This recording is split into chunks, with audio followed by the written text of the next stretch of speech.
বাংলা বেদখল, দিল্লিও বেহাত, বেসুরো 20 জন সাংসদ শুভেন্দু অধিকারীর সঙ্গে বৈঠক করেছেন তারা। যাচ্ছে ক্ষমতা, একা মমতা। এই অবস্থায় প্রশ্ন একটাই, দিল্লির যে আবহাওয়া তাতে কোথাও মনে হচ্ছে এই সংখ্যাটা আরও বাড়তে পারে। এখনো পর্যন্ত 20 সংখ্যা আরও বাড়বে। আত্মভোটে 8 জন রয়েছেন সাংসদ। আমার সঙ্গে সরাসরি নয়াদিল্লি থেকে মৈত্রেয়ী রয়েছেন। মৈত্রেয়ী, কি মনে হচ্ছে?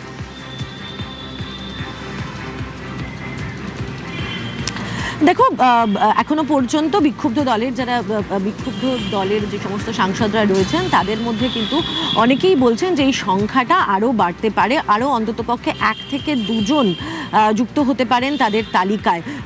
ফলে এই সংখ্যাটা আরও বাড়বে এবং গিয়ে 21 থেকে 23-এ গিয়ে দাঁড়াতে পারে, 21 থেকে 22-এ গিয়ে দাঁড়াতে পারে, এমনটাই কিন্তু যারা বিক্ষুব্ধ সাংসদরা রয়েছেন তারা দাবি করছেন। যদিও এর মধ্যেও কিন্তু এরকম সাংসদরা রয়েছেন যারা এখনো দাবি করছেন যে তারা রবিবারের বৈঠকে ছিলেন না। যেমন প্রতিমা মণ্ডলের নাম উঠে আসছিল বারবার করে যে তিনি এই বৈঠকে সামিল হয়েছিলেন এবং তিনি বিক্ষুব্ধ গোষ্ঠীতে রয়েছেন।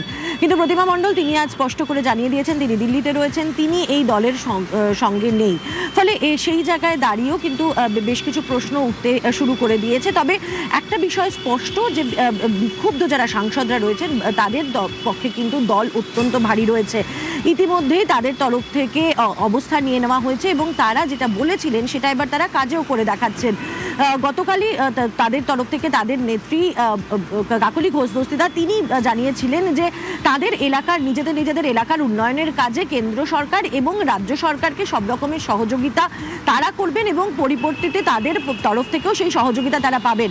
এবং ইতিমধ্যেই দেখা যাচ্ছে সাংসদরা কিন্তু তারা উপস্থিত হতে শুরু করেছেন। এর আগে আমরা দেখেছিলাম কাকলি ঘোষ দস্তিদার তিনি উপস্থিত হয়েছিলেন যে প্রশাসনিক বৈঠকে, এবং আজকে জুন মালিয়া যিনি এই বিক্ষুব্ধ গোষ্ঠীর অন্যতম সদস্য, সেই জুন মালিয়াও কিন্তু প্রশাসনিক বৈঠকে সামিল হয়েছেন। এবং আমরা যেটা জানতে পারছি যে একে একে এই সমস্ত বিক্ষুব্ধ গোষ্ঠীর সাংসদরা তারা প্রত্যেকেই নিজেদের এলাকায় যে প্রশাসনিক বৈঠক হবে, নিজেদের এলাকার যে উন্নয়ন সেই কাজে তারা হাত লাগাতে শুরু করবেন এবং সেক্ষেত্রে দাঁড়িয়ে রাজ্য সরকারকে তাদের তরফ থেকে পূর্ণ সহযোগিতা করা হবে এবং রাজ্য সরকারের থেকে এবং কেন্দ্র সরকারের থেকেও তাদেরকে সব রকমের সহযোগিতা করার আশ্বাস দেওয়া হয়েছে। ফলে সেই জায়গায় দাঁড়িয়ে তারা নিজেদের অবস্থানে তারা পোক্ত রয়েছেন এবং সাংসদরা এটাও বলছেন যখন অন্যদিকে তৃণমূল অর্থাৎ বলা যেতে পারে পুরনো তৃণমূল যারা রয়েছেন সেই তৃণমূলের তরফ থেকে যখন তাদের যারা নেতারা রয়েছেন তারা যখন দাবি করছেন যে 21 জন সাংসদের নাম প্রকাশ করা হোক এবং 21 জন সাংসদ নেই তাদের কাছে, তখন কিন্তু এই বিক্ষুব্ধ সাংসদরা এই 20 জন সাংসদ নেই তাদের কাছে, তখন বিক্ষুব্ধ সাংসদরা তারা কিন্তু স্পষ্ট করে দিচ্ছেন যে আর 1-2 দিনের মধ্যেই এই তালিকাও তারা প্রকাশ করে দেবেন যে তাদের সাথে কারা কারা রয়েছেন, কোন কোন সাংসদরা রয়েছেন এবং তাদের সমস্ত তথ্য তারা প্রকাশ করে দেবেন। ফলে তারা নিজেদের জায়গায় একেবারে অনড় রয়েছেন এবং তারা বলছেন যে তারা নিজেদের অবস্থান স্পষ্ট করে দিয়েছেন, তারা নিজেদের আলাদা জায়গা এবং আলাদা ব্লক যে তারা চান এবং তারা যে সব রকমভাবে এনডিএকে সহযোগিতা করবেন দেশের স্বার্থে এবং জাতীয়তাবাদের স্বার্থে সেটা তারা স্পষ্ট করে দিয়েছেন এবং আগামী দিনে সেই তালিকায় আরও কয়েকজন যুক্ত হতে পারেন। ধন্যবাদ মৈত্রী। আমরা যোগাযোগ করেছিলাম বাঁকুড়ার সাংসদ অরূপ চক্রবর্তীর সঙ্গে টেলিফোনে। তিনি আমাদের কি বলেছেন একবার শুনুন। আমরা তৃণমূল কংগ্রেসের নেতৃত্বে যে টালবাহানা চলছিল, যেটা মানুষ একসেপ্ট করেনি, সেইটার বিরুদ্ধে আমরা অরিজিনাল তৃণমূল কংগ্রেস থেকে বাঁচানোর জন্য আমরা সিদ্ধান্ত গ্রহণ করেছি এবং আমরা ব্লক চেয়েছি যে আমার 20 জন একসঙ্গে আমরা বসবো। শুভেন্দু অধিকারী যদি আমাদেরকে আমন্ত্রণ জানায়, আমি আমার মুখ্যমন্ত্রীর সঙ্গে দেখা করব না? শুভেন্দু অধিকারী যে প্রপোজালটা দিয়েছে উই অ্যাকসেপ্টেড ইট। কি প্রপোজাল? আপনারা আপনাদের দলটা করুন, আপনাদেরকে বিজেপি করার জন্য আমন্ত্রণ করছি না, বুক ফুলিয়ে করুন। এই হারের দায়টা কার? অভিষেক বন্দ্যোপাধ্যায় নাকি মমতা বন্দ্যোপাধ্যায়? যারা দলের দায়িত্ব নিয়ে চালাচ্ছিল এককভাবে তাদের, ডাক্তার কাকলি, ওকে যদি তোমরা প্রেসিডেন্ট করলে বাদ দিতে গেলে কেন? যা খুশি তাই করবে নাকি? দলটা কি পৈতৃক সম্পত্তি নাকি? মমতা বন্দ্যোপাধ্যায়ের লাইফ সেফটি সিকিউরিটি নেই। তাকে ঘরে বাথরুমের ভেতরে মারবে, ধাক্কা মারবে, গোড়ারবে, মাথা ফাটিয়ে দেবে, কেউ প্রতিবাদ করতে পারবে না? মমতা বন্দ্যোপাধ্যায়কে দাঁড় করিয়ে আবার শিখণ্ডী দাঁড় করিয়ে ভোট করবে, নিয়ে ভোটের আগে মমতা বন্দ্যোপাধ্যায় আবার লাথে মেরে বার করে দেবে। তার উপর বিশ্বাস করে দলটা করবেন? আমরা যোগাযোগ করেছিলাম আরো একজন সাংসদ, ঝাড়গ্রামের সাংসদ কালীপদ সোরেনের সঙ্গে। পরিস্থিতির উপর নির্ভর করে আমাকে যেতে হলো। আমার তো অনেক চিন্তা ভাবনা করে দিদি আমাকে দায়িত্ব দিয়েছিলেন ভবিষ্যতে, তাহলে আমি তো জঙ্গলময় যেটা আমার চিন্তা ভাবনা সেটা আমি করতে পারবো না, তাহলে আমাকে বাধ্য হয়ে কিন্তু এই লাইনে আসতে হচ্ছে। কারণ যেহেতু এক সময় যেটা চিন্তা ভাবনা ছিল যে আমি জঙ্গলময় একটা সার্বিক যাতে উন্নয়ন করতে পারি তার একটা চিন্তা ভাবনা ছিল, আর সেটা যদি না হয় তাহলে তো আমার সংসদ পদের থেকে আর আমার কোনো যৌক্তিকতা নেই। আর এই হায়ের দ্বারা আমার তো মনে হচ্ছে আমাদের যারা উচ্চ নেতৃত্ব যারা আছেন ওনাদের ঘাড়ে চাপাতে হবে না। আমি বলতে চাই, কারণ হচ্ছে আইপিএফ যারা ছিল আমার কাছেও এসেছিল, ওনারা তো যেহেতু আমার 7টা বিধানসভাকে কেন্দ্র করে আমার লোকসভা, আমাকে কিন্তু একবারও কিন্তু জিজ্ঞেস করেনি যে এখানে কাকে কাকে ক্যান্ডিডেট করলে সুবিধা হবে। কারণ আমি তো সবসময় দেখছি জনগণ কার উপর রুষ্ট হচ্ছে, কার উপর ওদের বিশ্বাস আছে, কিন্তু সেই সুযোগটা আমাকে দেওয়া হয়নি, আর যার ফলে যে যা অবস্থা সেটা হয়েছে। আর লোকসভায় তৃণমূলের দলনেতা হওয়ার পথে কাকলি ঘোষ দস্তিদার, তার সঙ্গে কথা বলেছিলাম আমরা। রাজ্য কেন্দ্রের সঙ্গে সব রকম সহযোগিতা, বাংলার উন্নয়ন ও দেশের নিরাপত্তার স্বার্থে একজোট, এসবই উঠে এলো তার কথা থেকে। News 18 Bangla exclusive, Kakoli Ghosh Dastidar. बंगाल में टीएमसी की हार क्या हुई, टीएमसी बिखरने लगी। हमारे साथ बातचीत करने के लिए काकोली घोष हैं जो कि ममता बनर्जी से राजनीतिक तौर पे 40 साल से जुड़ी हुई हैं। मैम, क्या ऐसी वजह रही कि 40 साल से जो राजनीतिक रिश्ता था आप लोग को तोड़ना पड़ा? और ये भी जानना चाहेंगे कि मौजूदा में आप लोग के पास कितने सांसद हैं, आप लोग का जो खेमा है टीएमसी का? 20 सांसद ने आज हस्ताक्षर करके हमने माननीय स्पीकर महोदय को चिट्ठी दिया कि हम अलग से बैठ के केंद्रीय सरकार राज्य सरकार से तालमेल के काम करना चाहते हैं। हमारे वहाँ जो संसदीय क्षेत्र है उसमें और राज्य का उन्नति चाहते हैं। देश को सुरक्षित रखने के लिए हमारे बस में जितना भी ताकत है हम देश को सुरक्षित रखना चाहते हैं, क्योंकि देश का सुरक्षा हमारे लिए अहम मुद्दा है, बहुत ज़रूरी मुद्दा है, और हम आम जनता मतदाता का काम करना चाहते हैं। अब आप लोग यहाँ लोकसभा के 28 में से आप कह रही हैं कि 20 सांसद अलग हो रहे हैं और अपने आप को एक नया ग्रुप के तौर पे अपने आप को लोकसभा में रखेगा, तो वजह क्या रही मुख्य तौर पे? क्या ममता बनर्जी से नाराजगी थी या अभिषेक बनर्जी से? ऐसा जो राजनीति करते हैं 40 साल से राजनीति करते हैं, जिसका फैमिली में सब मंत्री रह चुके, सांसद रह चुके, वो हम आम जनता के लिए काम करते आए हैं, उसके लिए कोई खुद का एजेंडा नहीं होता, देश का एजेंडा होता है। मैंने कह दिया हम काम करना चाहते हैं आम जनता के लिए, ऐसा एजेंडा नहीं है कि किसी के खिलाफ हम जो उनका पॉलिसी जिसके लिए मतदाताओं ने उनको हटा दिया सत्ता से, हम मतदाताओं के साथ देने के लिए अभी हट रहे हैं। ये दूसरे लोग टीएमसी के अंदर से कहना है कि आप लोग के पास 13-14 सांसद है, क्या अपने सांसदों की संख्या को लेकर आप आश्वस्त हैं मैम? और आप क्योंकि चीफ व्हिप थी यहाँ, वहाँ भी उसी भूमिका में रहेंगी? जिन्होंने कहा 13 है ना, उनको दिखाने बोलिए, उनके पास तो होगा ना, नहीं तो कैसे कह दिया कि 13 है, तो उनके पास तो कुछ होगा नहीं। जानकारी कुछ नहीं है, चिट्ठी मैंने लिखा, चिट्ठी में हस्ताक्षर मेरा है, 20 लोग हम लोग एक साथ में सिग्नेचर किया, तो ऐसा फजूल की बातें करने नहीं चाहिए। कैमरा पर्सन जय किशन के साथ नीरज कुमार, न्यूज 18 इंडिया, दिल्ली। বিধানসভার পরে লোকসভাতেও তৃণমূলের ভাঙন, এবার কি তাহলে জোড়াফুল প্রতীক হাতছাড়া? দল প্রতীক দুটোই হাতছাড়া হবে মমতার? ক্ষমতাহীন মমতা, একা মমতা, এবার তিনি কি করবেন? কথা বলবো, কৌশিক দাশগুপ্ত রয়েছেন সঙ্গে। কৌশিক, দেখো, যেটা ঘটছে সেটা একটা অভূতপূর্ব ঘটনা। একটা দল ক্ষমতা থেকে সরে গেল, ক্ষমতা হারালো, সঙ্গে সঙ্গে দেখা কি গেল যে 80 জন বিধায়কের মধ্যে 60 জন বেরিয়ে যাচ্ছে, তারপর 28 জন সাংসদের মধ্যে দেখা যাচ্ছে 20 জন বেরিয়ে যাচ্ছে। মানে এরকম ঘটনা সচরাচর ঘটে না, এক অভূতপূর্ব ঘটনা। এবং যেটা দেখায় এখন প্রশ্ন হচ্ছে, একটাই প্রশ্ন বারবার অনেকের মনে ঘুরপাক খাচ্ছিল, সেটা হচ্ছে মমতা বন্দ্যোপাধ্যায় কী করবেন, নব তৃণমূল কী করবে, মোটামুটি একটা আঁচ পাওয়া যাচ্ছে, কিন্তু মমতা বন্দ্যোপাধ্যায় আবার কী করবেন সবারই প্রশ্ন ছিল। মমতা বন্দ্যোপাধ্যায় কি দল রাখবেন না অভিষেক রাখবেন? কারণ অভিষেকের বিরুদ্ধে তো ক্ষোভের পাহাড়, যে কোনো একটাকে বেছে নেবেন কি? তাতে দেখা গেল তিনি অভিষেকের পাশেই এখনো পর্যন্ত রয়েছেন। তাহলে এখানে আরও একটা প্রশ্ন যেটা উঠছে যে অভিষেকের পাশে থেকে তিনি কি নতুন করে আবার দল তৈরির কথা ভাববেন? কারণ অনেকেই মনে করেই দিচ্ছেন যে এরকম সংকটের নাকি তৃণমূলের অনেকে মনে করেন যে এরকম সংকট নাকি মমতা বন্দ্যোপাধ্যায় আগেও সামলেছেন। কীরকম সেটা না, 2004 সাল লোকসভা ভোট মমতা এক হয়ে গেল, একজনই সাংসদ মমতা বন্দ্যোপাধ্যায়, সেইখান থেকে তিনি ফিরে এসছেন। 2004-এ একজন, 2011-এ তিনি মুখ্যমন্ত্রী হলেন, 2014 সালের লোকসভা ভোটে 1 থেকে তৃণমূল 34 হয়ে গেল। তৃণমূলের অনেকের আশা মমতা বন্দ্যোপাধ্যায় আবার ফিরে আসবেন, কিন্তু সেটা কি এখন আর সত্যিই সম্ভব? কারণ 2004 থেকে 2026 এর মধ্যে 22টা বছর কেটে গেছে।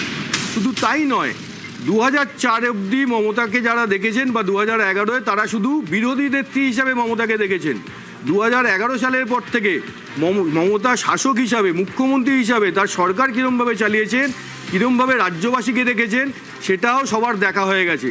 এবং এই 15 বছরে যে ক্ষোভের পাহাড়, সেটা তো একেবারে স্পষ্ট।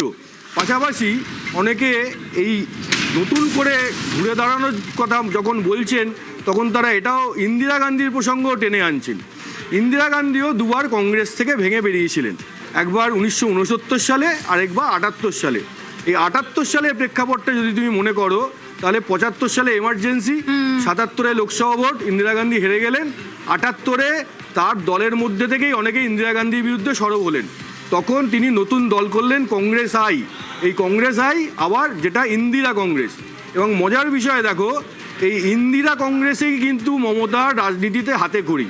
তিনি যখন যোগমায়া দেবীর ছাত্রী ছিলেন, তখন ছাত্র পরিষদ করতেন। তারপর যখন রাজনৈতিক দলে নাম লেখালেন, সেটাও কিন্তু ছিল এই ইন্দিরা কংগ্রেস। অনেকে তাই বলছেন, তাহলে কি আবার ইন্দিরা গান্ধী যেরকম করেছিলেন সেরকম মমতা করতে পারবেন? কিন্তু অনেকে এই তত্ত্বকে একেবারেই মানতে নারাজ। তাদের বক্তব্য, মমতার সরকারের বিরুদ্ধে যে পরিমাণ ক্ষোভ 15 বছরে জন্মেছে, এবং এত বছর পর একটা বয়সেরও ব্যাপার রয়েছে, এই পরিস্থিতিতে চারদিক থেকে তার বিরুদ্ধে যেরকম ক্ষোভ, শুধু তো সাধারণ মানুষের নয়, দেখা যাচ্ছে তারই দলের বিধায়ক সাংসদরা একেবারে ক্ষোভে ফুঁসছেন। তার যারা তৃণমূলের জন্মলগ্ন থেকে মমতা বন্দ্যোপাধ্যায়ের সঙ্গে, তারাও নাকি সরে যাচ্ছেন। মেয়র ফিরহাদ হাকিম ইতিমধ্যেই আগেই পদত্যাগ করেছেন। আজকে তিনি বিধানসভায় ঋতব্রত বন্দ্যোপাধ্যায়ের সঙ্গে গিয়েও দেখা করেছেন, যাতে জল্পনা তৈরি হয়েছে তাহলে কি ফিরহাদ হাকিমও মমতা বন্দ্যোপাধ্যায়ের হাত ছাড়তে চলেছেন। এই প্রেক্ষাপটে অনেকেই মনে করছেন যে মমতা বন্দ্যোপাধ্যায়ের পক্ষে আর ফিরে আসা খুব কঠিন, কিন্তু শেষমেশ কি দাঁড়ায় সেটাই এখন দেখার। এটাই এখন প্রশ্ন, দল আর প্রতীক দুটোই কি হাতছাড়া হবে মমতার? আচ্ছা, দল প্রতীক দুটোই যদি হাতছাড়া হয়, তৃণমূলের সম্পত্তি সেটাও কি হাতছাড়া হবে? সরাসরি আবির আছে আমার সঙ্গে। আবির, দেখো, প্রায় 1000 কোটি টাকার বেশি যে ফান্ড, সেটা তৃণমূল কংগ্রেসের রয়েছে। এবং তুমি জানো যে তাতে কিছু বিনিয়োগ রয়েছে, কিছু ব্যাংকে রাখা রয়েছে, কিছু ফিক্সড ডিপোজিট রয়েছে। এবং যখন ইলেকটোরাল বন্ডের প্রসঙ্গের কথা আলোচনাতে আসে, তখনও বারবার এই সম্পত্তির পরিমাণ নিয়ে আলোচনা হয়েছিল। এখন হচ্ছে যে একটি দল ছিল, সেই দলের মধ্যে থেকে দেখতে পাওয়া যাচ্ছে যে 2/3 মেজরিটি, সেটা বিধানসভাতেই হোক, সেটা লোকসভার মধ্যেই হোক, তারা ইতিমধ্যেই তারা বিদ্রোহ প্রকাশ করেছে এবং তারা আলাদা করে ব্লক তৈরি করে ফেলেছে। এবং রাজ্যসভাতেও আমরা দেখেছি যে সাংসদ সুখেন্দু শেখর রায় তিনি ইস্তফা দিয়েছেন, এবং সূত্রের খবর আরও একাধিকজন সাংসদ তারাও গোটা বিষয়টা নিয়ে কার্যত অখুশি। এখন দেখতে পাওয়া যাচ্ছে যে অখুশি বিধায়করা যারা রয়েছেন, মমতা অভিষেক বন্দ্যোপাধ্যায়ের গোষ্ঠীর দিকে যারা রয়েছেন, তার সেই অখুশি গ্রুপের সংখ্যায় অনেকটা বেশি হয়ে দাঁড়িয়েছে। এবং তারা যেমন সাংসদের মধ্যে, বিধানসভার মধ্যে ফ্লোর টেস্ট দিয়ে নিজেদের ক্ষমতা বা শক্তি জাহির করে দিতে পারবেন, একই রকমভাবে তাদের তরফ থেকে যেটা উল্লেখিত সেটা হচ্ছে, তারা যদি মনে করেন যে নির্বাচন কমিশনের কাছে যাবেন এবং এক্ষেত্রে দাঁড়িয়ে নাম এবং প্রতীকের তারা যদি দাবি জানান, সংখ্যাতত্ত্বের দিক থেকে দেখতে গেলে সেটা পেয়ে যেতে পারেন। ফলে এক্ষেত্রে দাঁড়িয়ে প্রশ্নটা উঠছে যে সংখ্যাতত্ত্বের দিক থেকে যেহেতু তাদের দিকে মেজরিটি বেশি, সংখ্যা বেশি, ফলে এই যে কোটি টাকার সম্পত্তি রয়েছে সেটারও ভাগ বা সেটা সম্পূর্ণভাবে তাদের কাছে চলে আসতে পারে। তবে এক্ষেত্রে দাঁড়িয়ে চূড়ান্ত সিদ্ধান্ত গ্রহণ করতে অনেকে বলছেন আর কয়েকটা দিন সময় লাগবে। তার কারণ 18ই জুন থেকে রাজ্য বিধানসভার অধিবেশন বসবে। সেই রাজ্য বিধানসভার অধিবেশনে যারা বিধায়করা রয়েছেন তারা ফ্লোর টেস্ট দিয়ে নিজেদের ক্ষমতা প্রমাণ করে দিতে পারবেন। আর সংসদের মধ্যে যে চিঠি দেওয়া হয়েছে সেখানে দেখতে পাওয়া যাচ্ছে যে এখনো পর্যন্ত প্রায় 19 জনের মতো সাংসদ তাদের সঙ্গেই রয়েছেন। এবং রাজ্যসভার ক্ষেত্রেও যদি সেই সংখ্যাটাকে অর্ধেকেরও বেশি তাদের কাছে চলে আসেন, তাহলে তারা সম্মিলিতভাবে একসঙ্গে তারা নির্বাচন কমিশনের কাছে আবেদন করতে পারেন। ফলে সেই সম্ভাবনাটা বাড়ছে। ফলে এই যে 1018 কোটি টাকার বিপুল সম্পত্তি রয়েছে সেটাও মমতা বন্দ্যোপাধ্যায়, অভিষেক বন্দ্যোপাধ্যায়দের হাতছাড়া হয়ে নয়া ব্লকের যারা নেতা হবেন, তাকে যারা সম্মিলিতভাবে সিদ্ধান্ত নিয়ে জানাবেন, তার কাছে চলে যাবে, এমনটাই মনে করছে রাজনৈতিক মহল।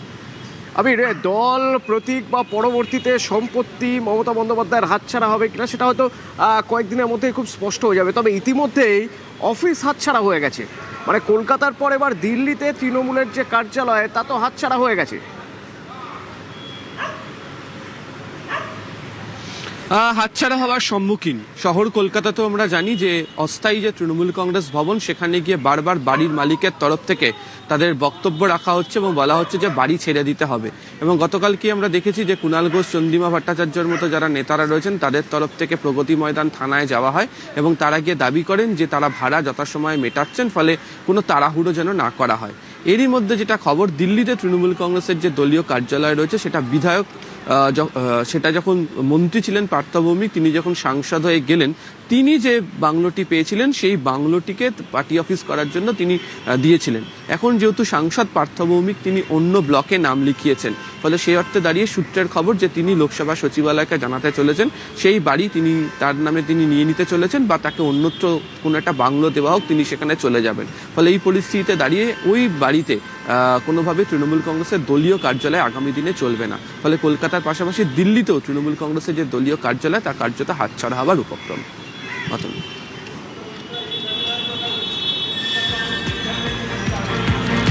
কোলাঘাটের ছবি দেখাবো আপনাদের। কোলাঘাটে মুখ্যমন্ত্রীর যে মিটিং, যে বৈঠক, প্রশাসনিক বৈঠক, সেখানে দেখা যাচ্ছে তৃণমূলের বেসুরোরা কারা কারা আছেন একবার ছবি দেখা যাক।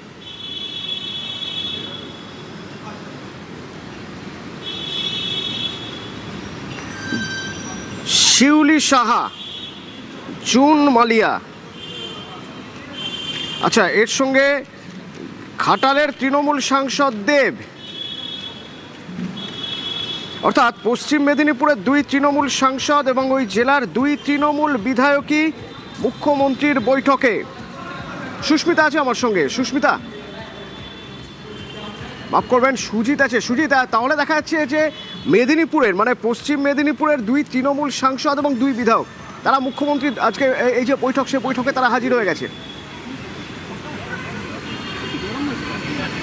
16, 15, 4 সংখ্যাটা হলো বিধায়ক, এবং সেখানে অবিভক্ত মেদিনীপুরের 35 আসন যখন ছিল, বিধায়ক ছিলেন, সেই সময়ও শুভেন্দু অধিকারী কিন্তু একজন মন্ত্রী হিসাবে কাজ করেছেন। এরকম বা বলা যায় মন্ত্রী তখন না হলেও এমএলএ এমপি ছিলেন। এবং তার যে 2002 সালের পর থেকে জনপ্রতিনিধি তার আগেও হয়েছেন, কিন্তু জেলাটা তার হাতের তালুর মতো চেনা। সেই জেলারই আজকে অবিভক্ত মেদিনীপুরের যে বলা যায় প্রশাসনিক বৈঠক হচ্ছে, সেই বৈঠকে দেখার বিষয় ছিল যে আজকের এই যে সবাইকে আমন্ত্রণ করেছেন এবং সেই আমন্ত্রণ কারা রক্ষা করেন। মূলত 16-0, 2-0 পূর্ব মেদিনীপুরের সকলেই বিজেপির, কিন্তু পশ্চিম মেদিনীপুরের 15 জন বিধায়কের 2 জন কিন্তু তৃণমূলের এবং 2 জন এমপি তৃণমূলের। তারা কি যোগ দেবেন? এই প্রশ্ন যখন ঘোরাফেরা করছে তখন প্রথম থেকে দেখতে পেলাম শিউলি সাহা, তিনি কেশপুরের বিধায়ক তৃণমূলের, এবং খড়গপুর গ্রামীণের তৃণমূল বিধায়ক দীনেন বাবু, তিনি কিন্তু ঢুকলেন তারা। এবং প্রশ্ন ছিল জুন কি আসবে, দেব কি আসবে? জুন এলেন, কিন্তু দেব আসবে না এই জল্পনার মধ্যে মুখ্যমন্ত্রী যখন হলে ঢুকলেন, তারপরে দেখা গেল ঘাটালের তৃণমূল সাংসদ দেবও ঢুকলেন। অর্থাৎ কিনা এই যে প্রশাসনিক বৈঠক যে কারণে ডাকা, সবাইকে নিয়ে করবেন নতুন মুখ্যমন্ত্রী রাজ্যের শুভেন্দু অধিকারী, সেখানে কারা সাড়া দেয় এই প্রশ্ন ঘোরাফেরা করছিল। কিন্তু এটা প্রশাসনিক বৈঠক, তারা এসছেন, এরকম কিন্তু সাদামাটা বিষয় নয়। কারণটা কি? কারণটা কলকাতা দিল্লিতে যা চলছে, যখন কিনা তৃণমূলের এমপি এমএলএরা জোট বাঁধছেন, তারা বিক্ষুব্ধ, তাদের আজকের প্রশাসনিক বৈঠকে আসবেন কি না প্রশ্নটা উঠবেই। কিন্তু আসাটা স্বাভাবিক ছিল, কারণ যাদের নাম বললাম তারা ইতিমধ্যেই কিন্তু সামনে এসছেন বিক্ষুব্ধ হিসেবে, তারা বৈঠক করছেন, তারা আলাদা কথা বলছেন, বেসুরো কথা বলছেন। দীনেন রায়ও পর্যন্ত, কারণ দীনেন রায়কে হয়তো ক্যামেরার সামনে দেখা যায়নি, কিন্তু বিধানসভায় সূত্রের খবর আলাদা করে শুভেন্দু অধিকারীর সঙ্গে মানে মুখ্যমন্ত্রীর সঙ্গে কথা বলেছেন, তৃণমূল কিন্তু বিধায়ক তিনি। এই যে পরিস্থিতি অতনু, সেইটা কিন্তু আজকে বলাকা মঞ্চে দেখা গেল যে উদ্দেশ্যে হয়তো মুখ্যমন্ত্রী বলা যেতে পারে তিনি ডেকেছেন, দুটো উদ্দেশ্য থাকতে পারে। একটা প্রশাসনিক বৈঠক করে জেলার অবিভক্ত মেদিনীপুর অর্থাৎ 3 জেলার উন্নয়নে গতি আনা, 2 রাজনৈতিক পারপাস সার্ভ করা। সেই যে বিষয়টি যখন সামনে আসছে তখন শিউলি সাহা তিনি রাগঢাক রাখছেন না, তাকে দেখলাম একেবারে যেন বেসুরো যে কথাগুলো তিনি বলতেই আছেন। দেব একটু আড়াল করে করে ঢুকলেন, কথা বললেন না বা ছবি তুলতে চাননি, আসলে দেরিতে এসছেন তিনি মুখ্যমন্ত্রীর পরে। সব মিলিয়ে তোমার প্রশ্নের আমি উত্তর দিলাম এভাবেই যে বৈঠকে তারা যোগ দিয়েছেন, কিন্তু বৈঠক শেষে কি বলেন বা বৈঠকের ভিতরে কি বলছেন সবটাই কিন্তু নজরে থাকবে।